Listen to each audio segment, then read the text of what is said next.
And now, we can make it official. Your 2016 World Champion is Tyler Wright. After a dominating season, two-time runner-up, Tyler Wright finally secured her first world title on the beaches of France. 2016 saw a fresh redesign of the world title trophy. Two Titans have dominated the sport for 9 straight seasons, and Wright's name will be a fresh addition to the coveted prize. But for Tyler Wright and the other competitors on the 2016 Samsung Galaxy Championship Tour, the season is not over. In the spirit of aloha, the world's best set their sights on the island of Maui. For some, this is the last chance to secure a spot on next year's championship tour. For others, this is their last chance for glory in 2016. A win here at Honolulu Bay can ignite a fire that will burn through the off-season and even stoke the desire to become next year's WSL champion. The entire surfing world has descended on the Hawaiian Islands for the next 6 weeks. Some dreams will be realized, and others will be shattered. Some careers will be launched, and others will face heartbreaking setback. One thing that is for certain, we will crown a 2016 Maui Pro champion, and it all begins now.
Good morning from Honolulu Bay. We're here for the final stop of the Women's Samsung Galaxy Championship Tour.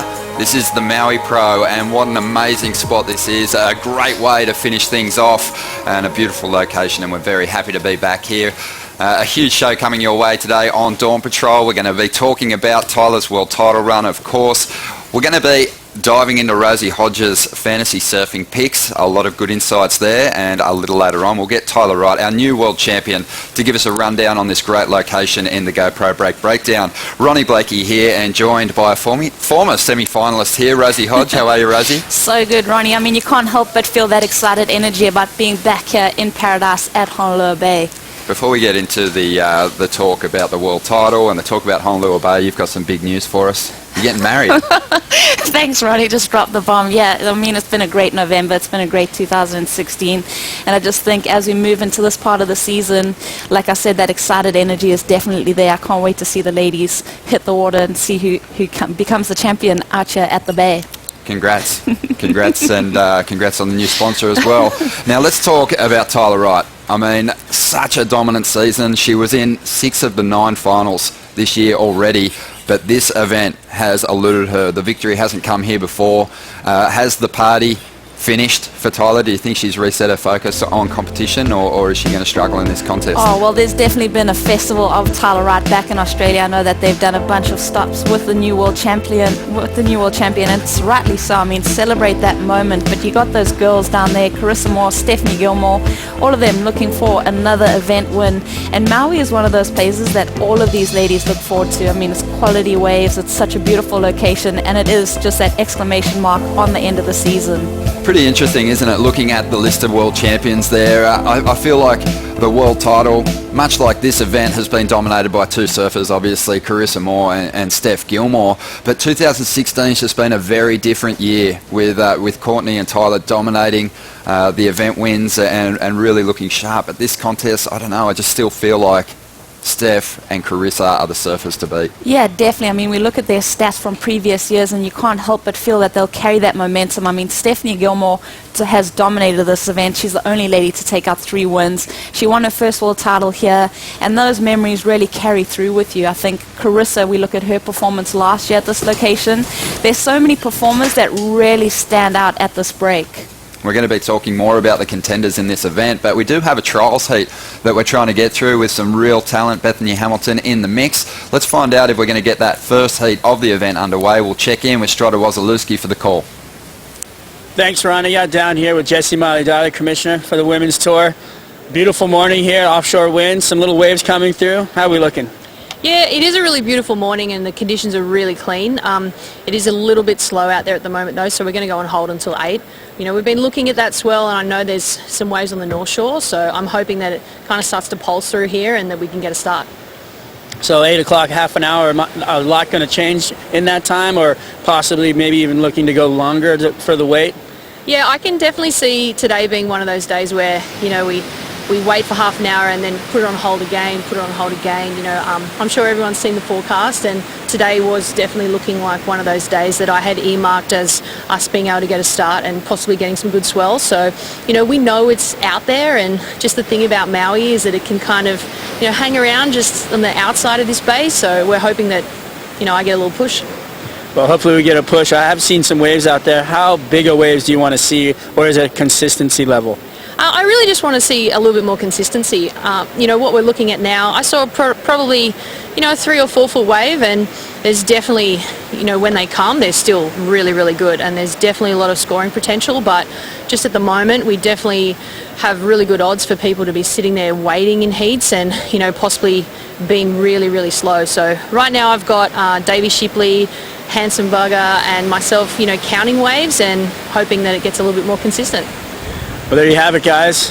We're going to go on hold for a bit. We'll hopefully get some heats underway a little bit later. Yeah, well, another call at 8 a.m. and that'll give us a bit of time to see if this swell fills in. Definitely seeing some potential out there, Rosie. You don't need a lot of swell for this place to start to show some real promise. Yeah, definitely. I mean, when the waves, when they do come through, they're so perfect. But like Jessie says, it really can be that matter of everyone having equal opportunity in the water. Everyone's got to get set waves. We want to see everyone blow up at you. Beautiful. All right, we're going to take a quick break. When we come back, Rosie is going to break down her fantasy surfing team. Don't go anywhere.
Welcome back to the show. Ronnie Blakey here with Rosie Hodge still, and now joined by Strider Wazalewski as well. Strider, you've been in Hawaii for a few weeks already. How's it treating you? How's the Triple Crown going? It couldn't be any better, really. I mean, we got, beautiful weather, the water's warm, we get out to surf, and everybody was just absolutely ripping over there at Haleiwa when this thing started. And so just to be over here, get in the groove and the feel, and just really enjoy Hawaii for what it is. It's just one of the most beautiful places on earth. You wake up and rainbows and palm trees and warm water. It's just like, it just keeps giving and it never gets old. That's right. Now we're perched up on this cliff top looking over Honolulu Bay, and Rosie, one of the most ideal locations on the schedule. So even though that world title's decided, still so much on the line for the world's best. Yeah, definitely. I mean, we think about this just being that last event that really just punctuates and really ties the whole year into a neat little package.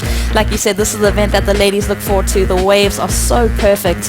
And my fantasy picks, I mean, we think about Carissa Moore, the way that she's performed out here. Tier A is always so tough. I mean, Courtney Conlog, the new world champ Tyler Wright, but then Carissa Moore, she's won this event back to back.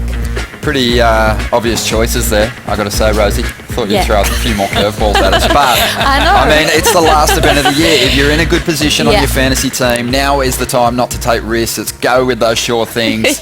Shut it down, win your group, and brag until the new year kicks off. But I mean, that's what we're all going for. Those bragging rights. I really liked Sally last year, how well she surfed towards the end of the event, and I think I would have thrown her into Tier A. Yeah. I mean, Carissa, so hard not to pick her as the winner, but she's not in Tier A, so it was easy to put her in Tier B. I would have liked to put her in there. Yeah. But you know what? It's amazing looking at the numbers, and that's why those favourites are so hard to bet against, and that's what you were taking into consideration with Carissa. Just in the last few years, a couple of wins, and so dominant in the event last year. Yeah, and also just having a look at the average heat totals. I mean, that's also where you gain a lot of points, and you can see, the fact that she's best on tour with the 2 wins there, and just all of those stats that come into play. I mean, 80% of the time she's winning her heats, so really you can't go past that. For sure wins 4 points. I mean, it isn't risky by putting her in your team, but when you look at her performance, you know that she's going to be, just so consistent. 80% of the time it works all the time with Carissa Moore.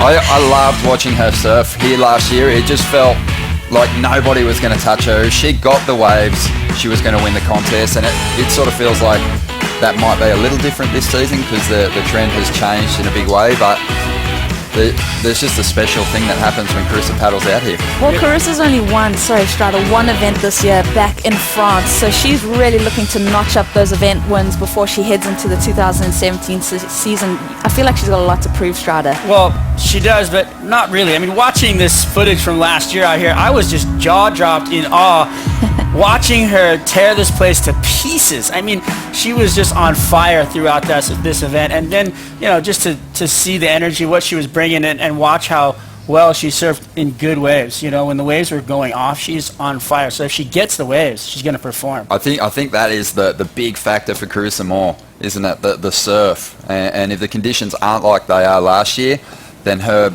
odds seem to even up with the rest of the field. But if it's like that, she's going to be so hard to beat. Even Sally Fitzgibbons, who has amazing numbers here, just couldn't match her in the final, and she was surfing maybe the heat of her life. Yeah, for sure. I mean, Sally really put on a beautiful performance last year. She's actually got the highest heat average of all the ladies on tour for this place. So you got to think to yourself, I mean, the way that she surfed last year, you mentioned just every round just bringing her game up another level. And when surfers are able to put it into another gear as they move through the competition, that is just such a special talent. It was an awesome show, and Sally Fitzgibbons really ramped things up in the final against Carissa. She had to, but again, it just didn't come off for her. Even though she was surfing so well, it was just hard for anyone to match Carissa in the event last year. Yeah, I think it came down to wave selection, although look at these waves that she got. Can you imagine actually being outdone after catching a wave like that? But Carissa did catch the bigger, better waves, and that's why I think she won. She's had an interesting year too, Sally. She's had an event win at least each season since 2010. So 2010 she was winless.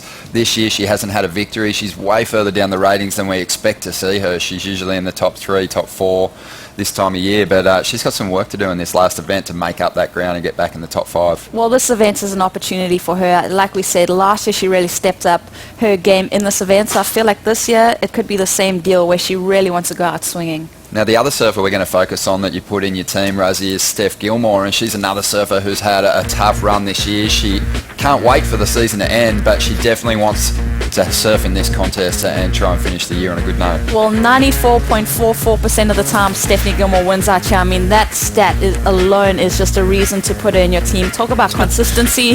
There's no one better at the moment in the field of ladies, with a win percentage like that. And we missed her last year, and that was a bit of a bummer because you think about those conditions and that point break style which Steph has perfected would have just been right at home here. You know, she put on some of the best performances of the year last year and when she came back and returned to competition after her injury, yet she didn't string along the performances consistently throughout the event, right? So it's crazy to see her having so much flair and show up in such a big way in moments, but not being consistent. So unfortunately for her, not being able to put together those results that she needed this year, but look at her, raising and hoisting up that trophy. It's so great to see. She's such an amazing, gracious winner, but I want to see her come back and string it along. I want to actually see those consistent results happen for her because she's got the talent. We've seen it already. And we've seen some amazing performances this season despite the fact that she hasn't had the kind of results that we expect from her. She's out there looking focused at the moment as she gets set for the first round of the Maui Pro.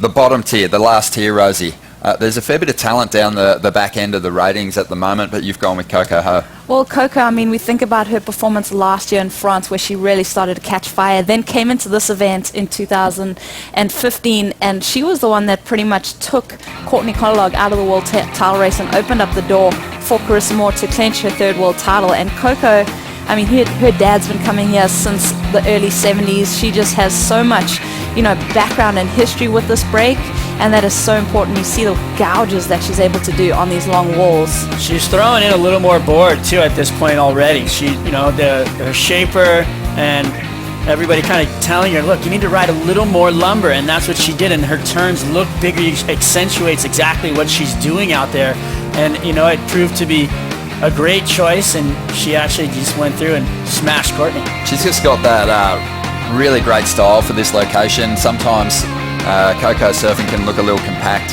compared to some of the other taller girls on the championship tour, but here in Honolulu there is that nice little bowl, and her surfing kind of stands out as a result. Yeah, definitely that compact style, but then still able to hold that rail through the wall. That's really where a lot of points just seemed to play into her favor. And this was the heat that really just took Courtney out of that world title race, and you could see that she was still throwing everything at it. She's such an incredible surfer, so can't wait to see what Courtney also does in the Maui Pro. Well, we're talking about Coco at the moment in fantasy surfing, but it is going to be interesting to see how Courtney finishes this year.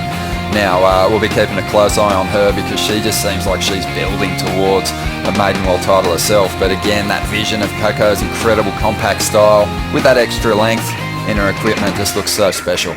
Definitely. I love the way that she's able to just control that board through the keiki section, and also has that great timing. I think a lot of the times when you look at the surfers that do well out here, they've got a great rhythm on the wave. Carissa, Steph, Sally, Coco, they just have that timing down with what the wave's doing. The timing, it really is the most important part, because the way the wave breaks on the reef and then when it comes in, you've got the cave section where it really opens up into that bowl right off the bat, and you've got a beautiful shoulder to kind of work with, and then that keiki bowl. So you've got the 1, 2, 3 hit. So if you can put it together and be in rhythm with each section, as the wave comes down the reef, you can really put together a perfect ride. We've been talking about some of the favourites for the event win here, but at the back end of the ratings, there is surfers desperate for a huge result in the last contest to shore up their place on the championship tour for next season. When we come back, Joe Tappel and Martin Potter will break down what's needed for some of those struggling competitors.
Aloha and good morning and welcome back to the beautiful island of Maui in this place called Honolulu Bay. It's so special and sacred to all of pro surfing, and especially for the top 17 to get to call this wave their season finale every year for the Maui Women's Pro. Joe Chappelle alongside former world champ Martin Potter. Potts, you had some incredible strike missions here way back in the day to score absolute perfection. I mean, this is literally one of the 7 wonders of the world. I mean, you get a good day here at Honolulu Bay, it goes a long way. One wave here, I mean, you just got to go back and watch that wave of the year with Mark Richards back in the late 70s, early 80s, but it is a very, very special place. Interesting when you look in the last decade of past champions to see some big names on the list. More recently, it's been a lot of our heaviest names. Stephanie Gilmore, 3 straight wins. Carissa Moore, back-to-back wins the last 2 seasons. Yeah, I mean, it's a kind of wave that suits that style of surfing. I mean, it's all about down the line. It's all about getting barreled, and, you know, when it comes down to it, you've got to have the guts to go on those gnarly ones too. It is a wave of consequence when the waves do pick up. Well, the idea is to get on the Dream Tour, to be able to surf this wave with nobody out. To get there, you have to go on the qualifying series, finish in the top 6 to get the call up to the top 17. This year, it was interesting. We've got a big comeback for now number 1 on the QS, taking the season. Silvana Lima will once again return to the top 17. You know what? She had a fantastic year, obviously re-qualified, and then she fell off again. You know, it's such a tough tour. I mean, you've got to be in the top 10 on the WCT, and if not, you've got to make the top 6 on the qualifying series. But in the same breath, you're competing against the world's best. Great to see Silvana Lima back in form to return to the top 17. Remember, she's done this before. She fell off due to knee injuries, sponsor trouble, re-qualified 2015, and showed up with a 10-point ride on the Gold Coast with a huge air reverse. I mean, that's innovative surfing. That's the kind of stuff that got Silvana Lima where she was, obviously pushing Steph Gilmore to one of her world titles as well. But, you know, she's back on tour. I think it's a place where she belongs. She just needs that little bit of consistency. Obviously, got the ability to get those 10-point rides, but she needs to back those up. She needs to keep that momentum flowing. If she can do that this year, she's going to be really dangerous. A massive 10 to snapper. Well, 2015 gave her another chance to show perfection down to Bells Beach. This 10 in a much different way, showing that she was trying to push the limits on the top 17. That's the thing with this young lady. I mean, the ability that she's got that innovation, but yet, you know, she's small in stature but big in power. She's got those big turns when the waves get sort of big and gnarly and chunky. She's still got that ability to be able to set that rail and do some amazing stuff. As we know, Silvana Lima had to go through a lot just to put herself in a position back to qualify for 2015, selling her house, selling everything she had to put herself in a position to compete. After falling off, we didn't know if she was going to be able to do it all over again. Now 3 wins this season on the QS, including her biggest win at QS 6000 at the Sydney International Contest. How do you build yourself up to qualify once again? Well, I think that whole getting back on tour, you know, I think obviously there was a lot of commitment, as you said, Joe. She had to sell a house to get back on tour, so I think that was playing on her. I think a couple of little mistakes, she got knocked off, and I think that's all it takes at this level. A few little hiccups and you're gone. So I think she's going to iron out those creases this year. I think she's, obviously did the full dress rehearsal last year, back on tour again this year. I think she's going to be dangerous. Once again, back on tour, and the way to qualify, you got to finish in the top 6 on the qualifying series. Silvana Lima winning the QS. We had a 3-way tie for second. So the big new face we're going to see next year is Bronte McCauley, but she's had some wild card opportunities to warm up this season. She's done some damage as well. Gave Sally Fitzgibbons her first second-round loss ever. So in saying that she's a new face on tour, you know, she's cut her teeth already. She knows what to expect, and I think she's going to be dangerous. She's got that McCauley game, which is a faultless approach. Very few mistakes that this young lady's going to make. So even though she is a rookie coming on tour, she's going to be one to watch. Well, you see the 6 there for the QS. Also getting a WSL wild card, not necessarily an injury wild card, but you could apply for that to the commissioner's office. If you're on the championship tour, you have to stay in the top 10. So right at that cutoff mark is a surfer that's been there 4 times in her career. Laura Enever sitting number 10 coming into the final stop. She's had 4 requalification years where she's been 10th before. Will she do it again? I think she will. I mean, you know, you just got to look at her performance a couple of weeks ago at Jaws event, Joe. That woman's got commitment. She's wearing a knee brace at the moment. We saw her out there this morning just having a bit of a warm-up. So I think she likes living on the edge. I think that's her whole game, is to sort of, you know, wait till that last event, her back's against the wall, and that's when she does her best stuff. Obviously the title decided, but a very pressure moment for surfers trying to re-qualify. And for some, it's a bit out of their hands. For Laura Enever, if she wins a heat, Moving into round 3, that takes out the hopes for Bianca Batendog to requalify for next season.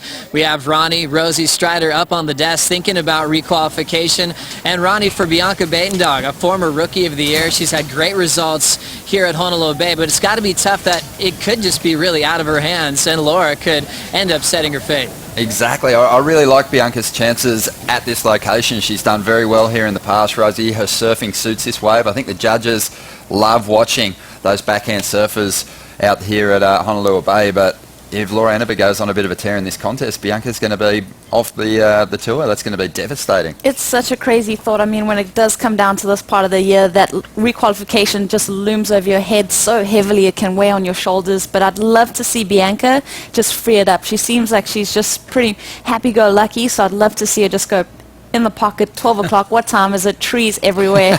I think Bianca could definitely do some damage out here. It's pretty interesting, isn't it, Strider? In past years, the Women's Championship Tour had only limited events. So backing yourself on the QS, it wasn't necessarily about backing yourself up. It was just surfing more contests and earning some more prize money. These days, the Championship Tour surfers earn great money. There's 10 contests. So you kind of can make a decision early just to commit to the CT alone, but Bianca hasn't done that. She's backed herself to do well on the CT. She's stayed away from the QS. She's 192nd on the QS at the moment, so obviously that chance is gone. So it's all riding on a big result here. Well, she really has just left it out into the wind, right? I mean, you walk away from a backup plan, and you kind of just give faith into the fact that you're going to do it on the Championship Tour. And at this point, she's got a good seat, I think, because she's healthy, she's looking really good, she surfs so well on her backhand, and out here in the bowl, she just lends it to that surfing. You can actually draw a straight line through the barrel, taking off, and then you can go straight up into the corner, and then you can finish on the inside with a big float. So on the backhand, you can tear this place to pieces. And Laura, she's looking a little nimble at the moment, with the knee and everything that happened at Jaws. So this is going to be anybody's game. It's going to be super fun to watch, and it really does kind of put you on the edge of your seat to see what's going to happen here. Well, hopefully they end up in the same heat together somehow. That would be an epic heat to watch go down, but there is certainly going to be a lot on the line for all the competitors. After the break, we'll have a look at the Surfline forecast and get another call from Jessie Miley Dyer.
When you look up, what's the point? You look down and It's so beautiful, and when you can see those lines, it gets you really excited. It's pretty much a dream wave for a tour.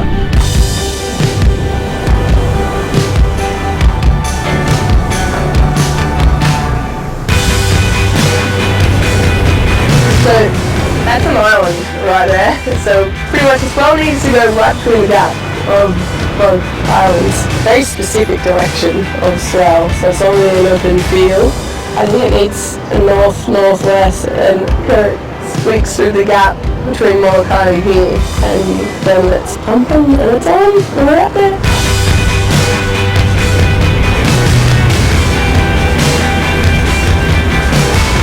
So you paddle out at the end of Coconuts, and then you generally go down to surf the cave.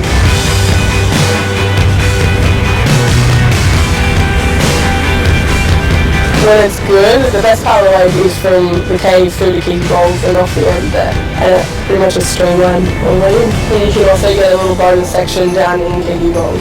I know from previous years you want to be very selective on what type of wave you go, because they can all look really good, but there's definitely a type that gives you the most opportunity and the most amount of time to get in over 3 turns.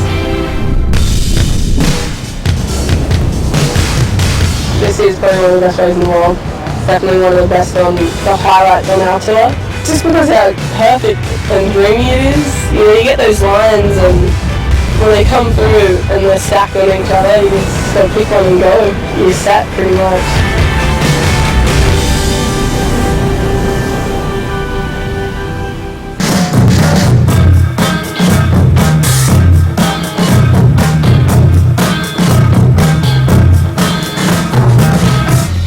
That was the new world champ, Tyler Wright there with the GoPro breakdown. Tyler Wright, we used to see at her events in years past, dancing on stage, just having a lot of fun. This year was completely different. Shadow boxing before heats, a steely focus. And I wondered if that sort of the party had ended for her, but she's turned up here with her coach, so she obviously means business. Yeah, I mean, round out this year with a win. That's what she wants to do, really prove, take that world title and just run with it right now. Take away a win in the last stop of the year. She's already got 4 event wins this year. I mean, pretty incredible just to see her run through 2016. One of the most dominant ever. Yeah, and really the year kind of begins before the actual start of it. It's here now, and when you come, if you show up just kind of lackadaisical and, oh yeah, I'm done, you give people the wrong message. And yeah. I think she really does want another one, continue. Well, like we said earlier, you know, this event has been one that's been dominated by 2 surfers, so Tyler trying to break through. Let's find out if we're going to get heats underway. We'll check in with Joe Tapel and get the call with the Deputy Commissioner. Thank you very much, Ronnie. Back down here, Deputy Commissioner Jessie Miley-Dyer, also a former champ down at this venue at Honolulu Bay. Jessie probably feels amazing to return to Maui each and every year, remembering that final way back when. Do you remember how that final day went, and how were the waves? Yeah, no, I do. I really do remember that contest. Of course, this is a really special place for me. Yeah, that was a great event. We had really, probably solid 8-foot, odd 10-footer on the first day, but Steph Gilmore is actually caddying for me as well for the final, which was pretty cool, and was up there against KK, so, you know, this will always be a special spot in my heart. Obviously, we're waiting for the call because we have a trials heat to run to really finish the draw to round out the top 17 with that 18th surfer. It's a really special crew that was put together. Bethany Hamilton, Summer Macedo, Brisa Hennessy, and also Mahina Maeda. What are your expectations on the trials heat? Yeah, I think that trials heat's going to be great. I always love to give the local women a really good chance, and that's why we've got that trials heat here. They're all of the girls that have been the top on the WSL rankings, and of course Bethany did so well this year on the WCT. So, you know, I always love watching someone like Summer, who, you know, is really going to want to win this one, being her local break. And yeah, I think it's going to be a great heat to start the day off. Well, now looking forward to getting the official call. A little bit of a wait. Things looking better for you? You know, it is kind of trying, but, you know, it's still not there yet. It's obviously going to be a pretty hard day, I think, for us today. There's so much promise, and, you know, it's a place like Honolulu can be really tricky because you can see it and you can, you know, almost taste it, but it's just not quite there. So we're going to go on hold for another half an hour, and it's also a pretty tricky wave in that as soon as you call it off, it just starts to fire, and I don't want us to be in that position where I've waited a little bit too long and it really starts to pulse, because as soon as that switch flicks, then you know, you need to be in the water. So we are going to just have that little hold again, and hopefully it starts to pump. Well, there we go. Waiting another half an hour to see if the swell will start filling in. Let's dive into the Surfline forecast a bit further. We'll send it back up to Ronnie Blakey. Thank you, Joe. And Strider, you're going to take us through that. But Jesse's on the money. That we're all here. We're sitting here. It's paradise. There's not a better place to wait for half an hour to see if a couple of sets roll in. Yeah, definitely, and don't squander an opportunity. I mean, on the forecast today, it does look like there's going to be a pulse of that swell as we see, it rise throughout the day, so we do want to just capitalize if that opportunity presents itself. Let's roll through it. Strider, let's see what Surfline's serving up. Well, we definitely got some activity out there. You can see the direction of the swell. We get a north-northwest is what you really want. And so you got a lot of swell coming through. You see the big purple blob up there with the northwest later. So that's a little bit of a different direction. We want it more north-northwest, but the northwest will still wrap around and get in here. So, there's definitely, and out the back of that, there's even more swell coming. So you can see the currents coming off of the top of Japan there. That's where it gets cold in Japan, creates those storms. And then for today, we're going to roll through at 3 to 5, then dropping off in the very later afternoon. But it's high tide at 9 o'clock, so it's going to be interesting to see as the tide gets lower. It'll probably get better all day. Thursday, Friday, Saturday, you see the Thursday swells there in the morning, and Friday in the afternoon, and Saturday in the morning. So there's going to be waves coming down the line with those other couple of swells that are out there rolling through. It's just whether it's going to turn the corner and get through the little bit of window that we have out here for Honolulu Bay. Yeah, exactly. But you've been chatting to some of the locals, and more often than not, the mornings do typically start off a little slower, and those swells build in throughout the day. That's what the boys seem to think, and the locals are pretty on the money usually, and definitely as the day goes on, we'll start to see the waves progress, and I think as the tide drops out as well, we'll see more movement out there, and I think really today at around 11, 12, it'll look really good out here. Beautiful. All right, well, this has been the stage for some highlight moments in women's competitive surfing, and after the break, we're going to have a look at the final from last year's Maui Pro.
Back to Dawn Patrol. Ronnie here with Rosie and Strider, and this wave from this morning, last year's event champion Carissa Moore, looking typically sharp. Oh, always. I mean, Carissa, you just know that she's got a filthy blade under her feet that's just going to kind of do whatever she wants. She's just so good on her equipment, always looking confident and sharp. A filthy blade. I love it. She has been surfing out of the sandbar at Gums on the north shore of Hawaii. There's been some north swell, and so the sandbar kind of lines up perfectly to take off and really just do some great surfing, almost like a point break. And so she's been warming up out there. I've seen her just absolutely tearing it to pieces pieces. I mean, she's so in tune with her equipment. It's crazy. And definitely one of those surfers who wants to get that world title role going into next season. So this contest she'll be focused on very heavily. But that was a positive sign for Jessie Miley, who'll be watching that lineup very closely at the moment, looking for that extra consistency in the surf. Last year, a different story, especially on finals day. The Swell filled in, and it really peaked for the final heat. And it was kind of the end of the day, really. The things just wrapped up after that. The Swell stopped pulsing, but Carissa just went on a tear in that final. Have a look at the heat score total. Wow, I mean, one of the best finals that I think I've ever seen in ladies competition. I mean, both Sally Fitzgibbons, Carissa Moore, they were dropping, you know, near perfect rides. Obviously, Carissa did get a 10-point ride in that heat, but it was just such a pleasure to watch those ladies on these long walls. It's just such a beautiful canvas. I think, Strider, it was the first 6 waves of this final went into the excellent range, most of them into the 9s. So it wasn't just a one-sided battle, despite the fact Sally was still comboed at the end of the exchange. Both surfers saved their best to last. Carissa just had a little more to give. Yeah, I think Carissa had the rhythm of the ocean on her side. She was finding a little bit bigger waves, which was the key in the end. You know, Sally was absolutely tearing it, but Carissa finding a little bit more meat on the bone, and you can see the wave size, right? She drops in on this one. Sally on just a little bit smaller of a wave, though the wave form is absolutely perfect. And she was executing just lip line hacks, just beautiful high line drop-ins, coming around the corner and just bashing away. I mean, she was having so much fun out there. I was in the water and the smiles never left their faces the entire heat. Well, Sally surfs with a smile, typically. Yeah. But Carissa Moore locked into this. This was the 10-point ride. The grab rail carve after the tube was maybe even more impressive than the barrel itself. Well, that just was the stamp of authority. I mean, earlier in the day, Carissa had taken out her 3rd world title. She already knew that was off her shoulders. She was surfing so freed up, and you could just tell how much fun she was having. It really just wore so well on her when she was surfing that she was just able to exude that happiness. And Sally Fitzgibbons, I mean, what a performance from her. I think the big thing for Sally that we were all loving was that choice to change up her equipment going into the final event of the season. Made the jump to the JS's. I really did expect her to go on to bigger and better things following that result in 2016, but it hasn't happened. Maybe this is the contest where she's going to turn it around again. Well, you know, interestingly enough, she went back to the epoxies after, you know, a performance like that. And you know, it's kind of, you know, mysterious to me because I think she looked really good on those boards. And I think if she maybe transfers back over, I don't know, you know, it's hard to say with equipment stuff with these athletes because they're so tuned into it. They know it works best for them. It's just seeing her surf that good. Might have just been the waves being that good as well. But, I mean, really looking good on those regular boards. In my opinion, that's the best heat we've ever seen in a women's contest. What about you guys? Yeah, I would have to say that was one of the best performances. I mean, like you mentioned, 6 of the rides, the first rides, 9-point range, and then just the fact that Carissa got that 10, it just was so beautiful to see those ladies perform in those conditions. Really hoping that this Swell fills in today and we can see some heats unfold, but it just doesn't disappoint, this location. I think if we don't get the same Swell we had last year, as long as we get the opportunity to surf some heats here, we'll be styling. Well, you know, yeah, the 3 to 4 foot range, which is what we'll probably see a little bit later today, it's just ruler edge. I mean, the performance will be through the roof. You'll have little tubes on offer, and then you'll just have that lip line coiling down the reef. It's just the most perfect. It's all about swell direction, and out here what's coming seems to be the perfect swell direction. So if you just get enough in the window to have it to be 3 to 4 feet, you can see, you know, there's a lot more swell coming through right now. We got a little bit more consistency bumping up, and like Jessie said, she doesn't want to walk away from something and squander an opportunity because it could be there. There's Bethany dropping in behind, and you know, out on the shoulder there, a beautiful little wave. So, you know, there's plenty of surf in the lineup right now. It's just a matter of the consistency, the heights there. Little tap. Yeah, some great surfing going on. So women warming up right now. And it looks like this is a neat little set. We got here Courtney just finding her feet on her equipment, looking typically sharp, but we're still hanging on another call about 8:30. We're going to make that decision. It's still so rippable out there. I mean, even when it is this size, there still offers up that high performance opportunity. When it hits that keiki bowl, the water starts to drain off, that lip just stands up at you, and it's just really an opportunity just to get super high performance, get pivoty. I like the conditions that we have on offer. I don't mind hanging around talking to you two either. And we're going to have We're going to get pivoty. more talk after the break. Stay with us. Filthy We're going to be chatting about Laura Enever in just a moment.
Welcome back to Dawn Patrol on day one of the event window here at the final stop on the Women's Championship Tour. This is the Maui Pro, and we are waiting to get the call to find out if we're going to get heats underway. We've got a trials heat to kick off first, and it's going to feature Bethany Hamilton, which is very exciting, and some rising talent from the islands of Hawaii. Yeah, definitely. I mean, I'm really looking forward to see Brisa surf, Summer Makedo, Mahina. Yeah. Mahina's unbelievable. So all of these ladies could be the potential spanner in the works for people looking for requalification and event wins here in Maui. So I love that kind of curveball that gets thrown in there. Well, someone on the borderline who's always seems to be there in that 10th position on the ratings is Laura Enever. We're going to talk about her because she's had a pretty up and down kind of year, a rough trot at the start, but nabbed herself a few quarterfinals in there, Rosie, and managed to elevate her position. Well, one of the events that I love seeing Laura Enever perform in is the Fiji Women's Pro. I mean, her performance this year was just mind-blowing to me. She's always one of those ladies that you just know is going to just not be afraid to charge. Had that 10-point ride? Yeah. In Fiji, just with turns alone. You know, I thought the judges might hold back and reserve those excellent scores, especially 10-point rides for surfers who got barreled, but there was no denying Laura's commitment to some of those bigger sections. We know she's fearless. Here she is on a warm-up wave this morning. Yeah, Laura, you can see she's got a brace on her knee there, so carrying a little bit of an injury. Oh, not one of her best. No. But Laura Enever, as we know, she is injured at the moment. Why is that? Well, I mean, Strata, you were there, but I was honestly speechless of Laura Enever's performance at Piahi. I mean, Strata being in the channel and just seeing the ladies do battle out there, I was proud of every single one of them. Let's talk more about Laura's effort at Jaws in a moment, but right now we're going to check in with Joe Tapel and get an update on Laura's knee injury. Thank you very much, Ronnie. I'm down here in the athletes area. Laura Enever became a hero to the whole world at the Piahi Challenge for absolutely charging. The tough part about that, she ended up limping away from that amazing day in pro surfing history. She had a slight tear to the MCL, and she hadn't been surfing until last night. Little warm-up this morning. She said she's still dealing with a lot of pain. Being number 10 on the Jeep leaderboard, she's planning on surfing through that pain to continue on with the jersey. So she's in good hands. Tough part for Laura, though. Every turn might be hurting a little bit more here at Honolulu Bay. We'll catch up with more updates for Laura and hope that she can provide her best when the contest is on. Back to you, Ronnie. Joey, you were there at Piahi. You watched that big wipeout that Laura had. What was going through your mind as she centered on that wave and went over the falls? It was one of the most frightening moments. Everyone's adrenaline was pumping. We saw sets coming through. Before that wave happened, the entire pack got caught inside dealing with that. These are surfers maybe getting their first or second strike mission ever to Piahi. It's a day that we will never forget. And Laura's knee wasn't the only knee that ended up being really severely hurt that day, from Kiala Kennelly and also from Emily Erickson. It was a day that we'll never forget. We thank her for showing us such courage and bravery. And now coming here, we're going to get a big round of applause for Laura, because it was truly something so groundbreaking. And it's even hard to imagine what she did. She's going to get her knee worked on and focus on her heat as we'll send it back up to you. Thank you, Joe. I just remember hearing that Laura was going to be surfing in that event. I honestly thought once she pulled the canisters on that jacket being so light, she'd actually just blow away, completely float away like a balloon. But it was nerve-wracking watching all those women paddle out there, and just a huge tip of the cap. I mean, everyone was so proud of all the competitors that took part in that event, but Laura just went straight to the inside, straight to the apex of the peak. Greg Long was giving her some tips, and he just sent her right into the mix. And when that first big set rolled her way, she swung. She was so deep on that wave, and she had a really good crack at getting into it. I mean, just incredible stuff. The fact that she borrowed a board from Greg Long, surfed it out at her keeper the day before, and then paddled out on that equipment in those humongous waves that I can't even fathom. And like you said, just pushed the whole pack as deep as they could go and swung and went on that wave. It was just really just showed her courage, but also her talent. I mean, just to put yourself in that position to get down that wave, I was just so blown away. Strider, we've seen Laura charging in the past. P-Pass, we've seen her pulling into 8-10 foot barrels, but the waves that she paddled out into were 3 times that height. What's the difference when you're paddling into a wave that's just so much bigger? Well, the conditions were really the challenge that day. There was so much wind coming up the face that, you watch the men do it, and you watch them adjust on their paddle, right? They had to move up on their board probably 4 inches, maybe 5 inches, almost like you're going to almost pearl the board as a paddle. And so the women having to do the same thing, having to move way up even further, because some of them are so light. Like Laura is, she's not a very heavy, she's very petite, and so for her, she had to really move way up on the front of the board, and trying to get the board to travel into the wave without lifting up off the face was near impossible for her. And to watch her put her head down, moved way up on the board, and just stroking in past the pack just to catch what she wanted. I mean, she wanted it. I could see it. I saw her the day before, and then that morning and out in the water, it never really changed. There was that sense of fear, obviously, for obvious reasons. You're going into gigantic waves at one of the most crazy big waves in the world, but she also had that look of, I want it. And she does live on the edge, and she can see it in her, but then when she was in the water paddling over, she was just going straight out to the peak. And to see somebody with that stature, but with that mindset, it was just wild to see the juxtaposition. And then you look over at the waves at how big they were.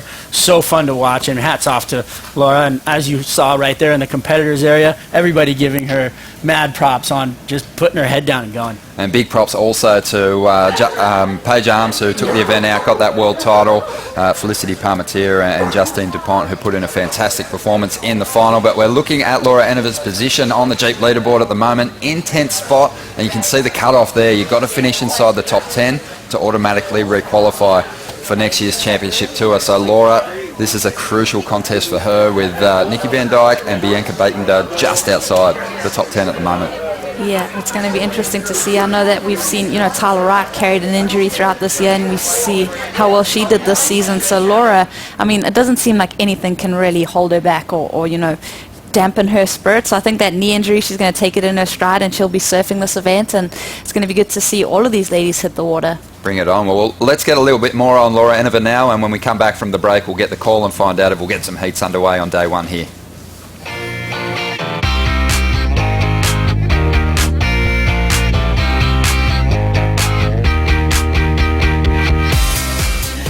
Laura Enever is just the best. She's so friendly and girly and bubbly. It doesn't matter whether she's on the dance floor or whether she's about to cop a bomb on the head. She is just always smiling, and yeah, she's just great value.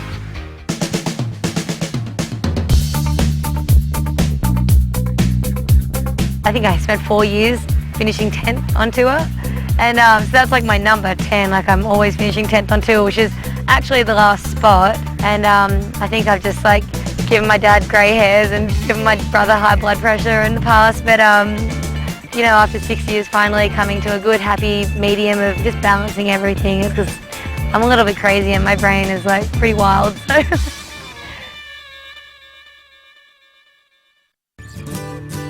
You know, you always have that friend that is the person to put their first foot into something.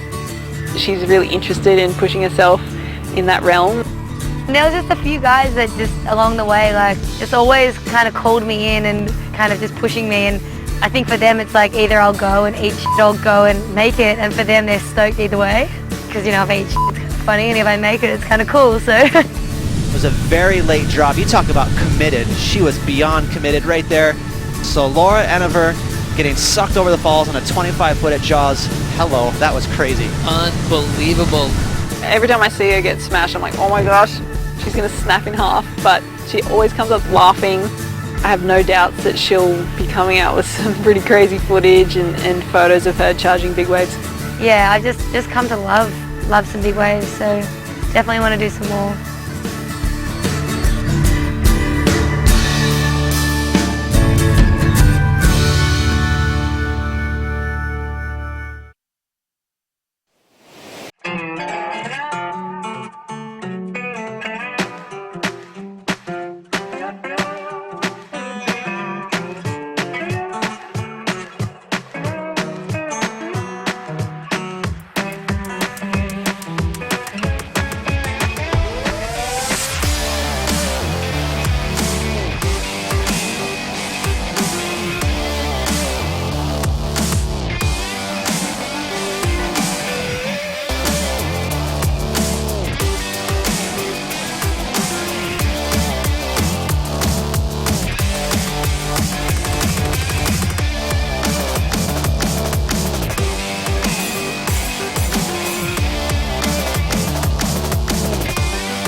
Greetings once again from Paradise here at Honolulu Bay for the Maui Pro, and we're just waiting to get another call to find out if we'll get some heats underway. But Rosie Hodge, you competed here back in the day.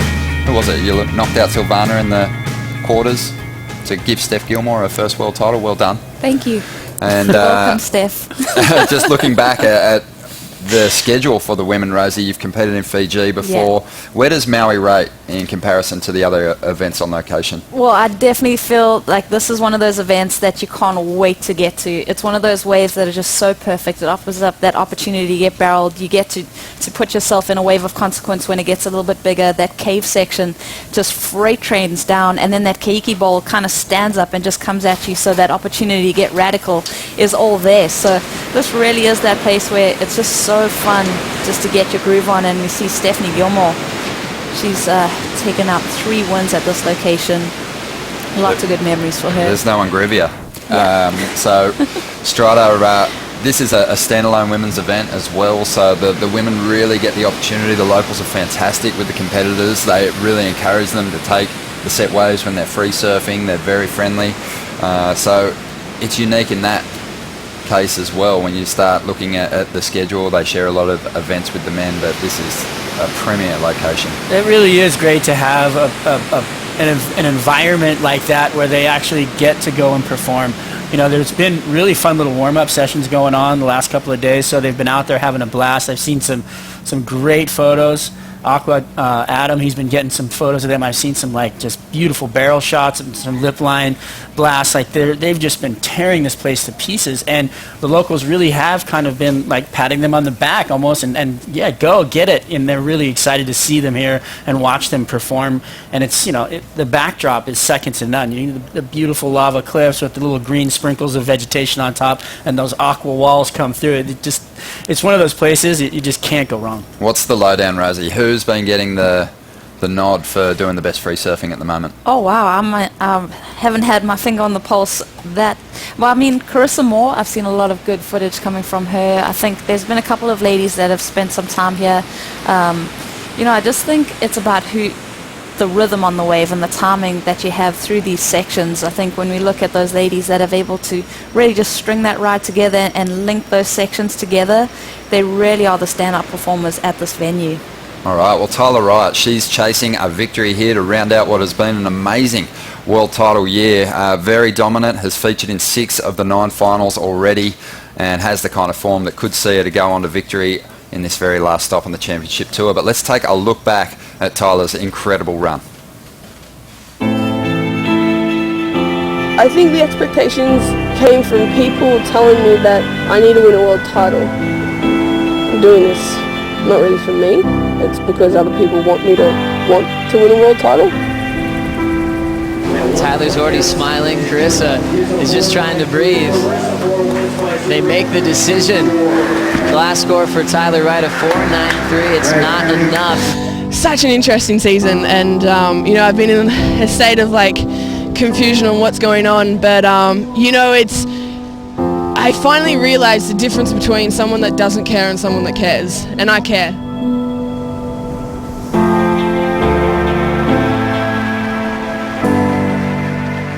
I couldn't have done any of this without O.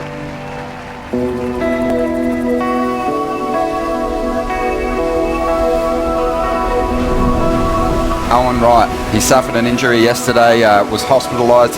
He's got a severe concussion, a minor bleed on the brain. It's pretty obvious she's got a lot going on with Owen. I didn't want to go and tell her to block that out. I was like, you know, it's her brother and he's a legend. She wants to see him improve and, you know, and make sure he's totally sorted. I brought on a coach, Micro, incredible for me. You know, the way he works is really in line with who I am as a human. My approach was like, let's take it on every morning and chat about it. So then when you go to work, you can focus on yourself and your surfing. And Owen, he wants her to do well. So like, I just really feel like we found the balance there. What a run for Tyler Wright as she takes out her second Roxy Pro Gold Coast title. As she spots her brother Owen and gives him a salute.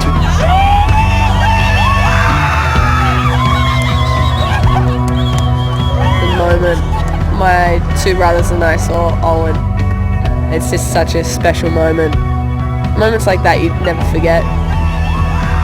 He just knows the kind of work that I've put in, just the sheer emotion that's gone behind everything that I've done this year.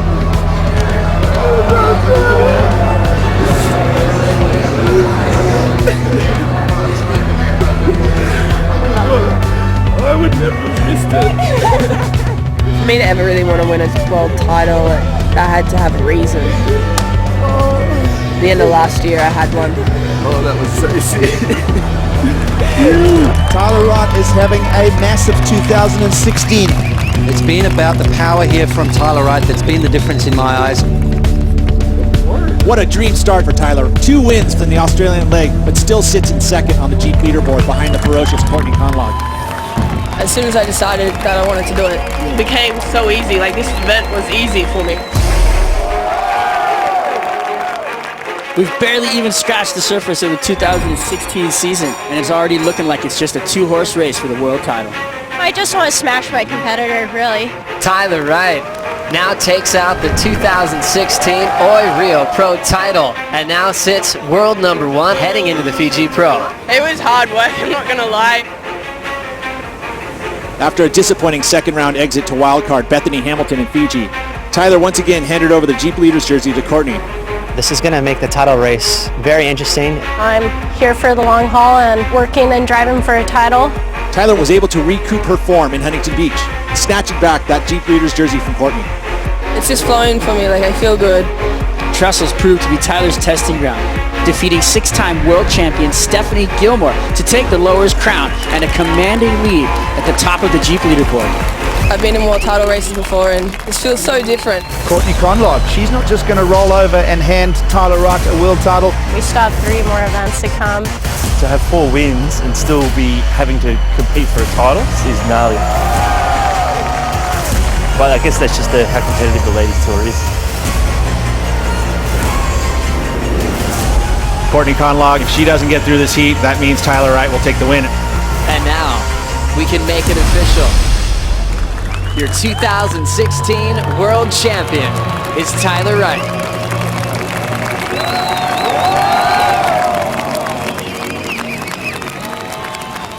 Tyler up there breaking through, getting that first world title, and it was a very special moment over there in France when she wrapped it up.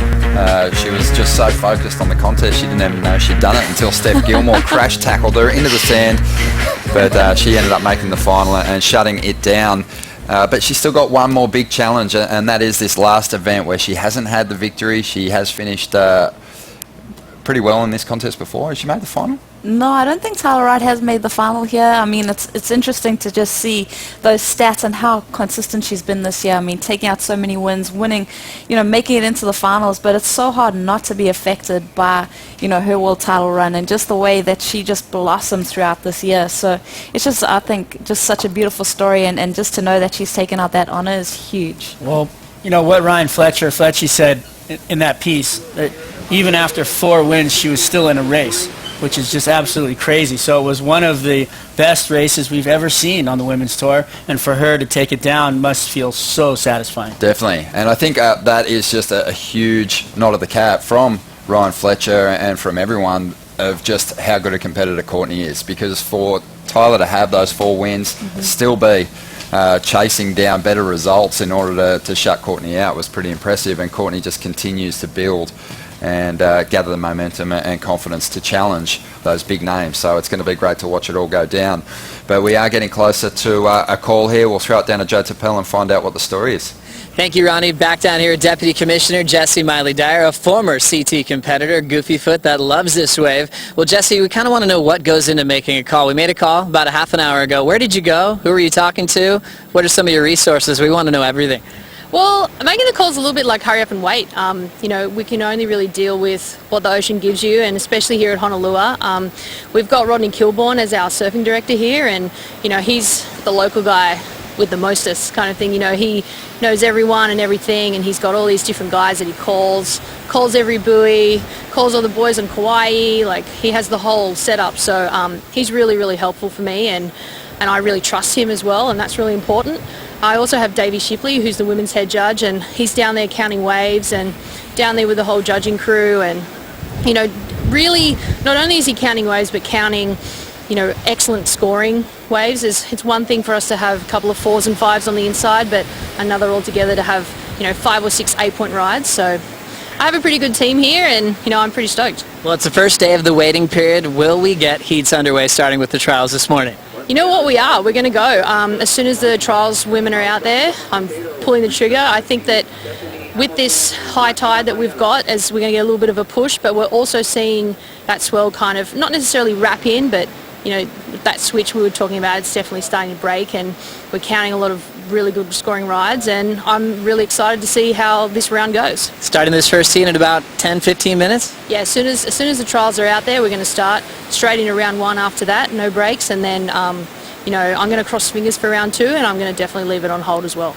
Fantastic news from our commissioner, Jesse Miley-Dyer. Keep your fingers crossed. Round 2 still on standby. Definitely kicking off the trials as soon as they get their jerseys on and head in the lineup, and the winner will get a spot to surf in the main event against world number 1, Tyler Wright. Back to you on the desk, Ronnie. Thank you, Joe. And just looking at that trials lineup, just an incredibly talented group of surfers, and well, we know what Bethany Hamilton can do in a championship tour event, making the semi-finals over in Fiji earlier this year. But let's have a look at some of the other stars matching up with Bethany in this heat, which is going to kick off in around about 10 minutes time. And there is so much talent in the mix here. Oh, definitely. I mean, Mahina Maheda, she is not shy to charge, but she's also got a whippy backhand on her strata. Being a goofy footer at this location, do you think it's an advantage? I think it can be when, you know, the wave just kind of wraps at you, so you constantly look over your shoulder, and you don't have to do that so much on the backhand or when at this wave, because you're really just looking down the line as it wraps at you. But I think somebody that I saw surfing really well this morning was Summer. She was absolutely tearing it up this morning, and I was really impressed with how well she surfed. So this is going to be an all-out battle for these women. And then you've got Brisa Hennessy, who actually has a former championship tour competitor in her corner, Keikoa Bacalso, who'll be coaching her through that trials, hopefully, and into the main event if she can get the job done. But the trials are just moments away from kicking off as our competitors make their way down the cliff to the jump rock here. We're going to take a quick break and we'll kick things off in just a moment.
Welcome back to the Maui Pro, maybe the biggest star in surfing. Right on screen right now, about to paddle up out for the trials here.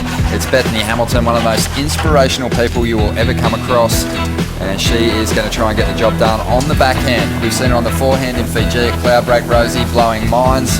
Does she have the same moves on the backhand to get the job done in the trials here? Oh, guaranteed. I mean, just like Strata was saying, you get that anticipation on your backhand where you can really wind it up into the lip, especially the way the conditions are looking this morning. I think that's really going to be, you know, an advantage for these backhand surfers, just to get right up in that lip as it curls around. And Bethany just really putting on such an amazing performance in Fiji, taking out Tyler Wright, our 2016 world champ, in that event. So I can't wait to see what she does in this wildcard superheats. Well, it's going to be, you know, obviously all of them performance levels through the top, but I just wanted to touch on the landscape here, how beautiful it was. You know, they're jumping off the rocks, so they got to climb down the cliff. You know, everybody gets ready up on top of the dirt road here.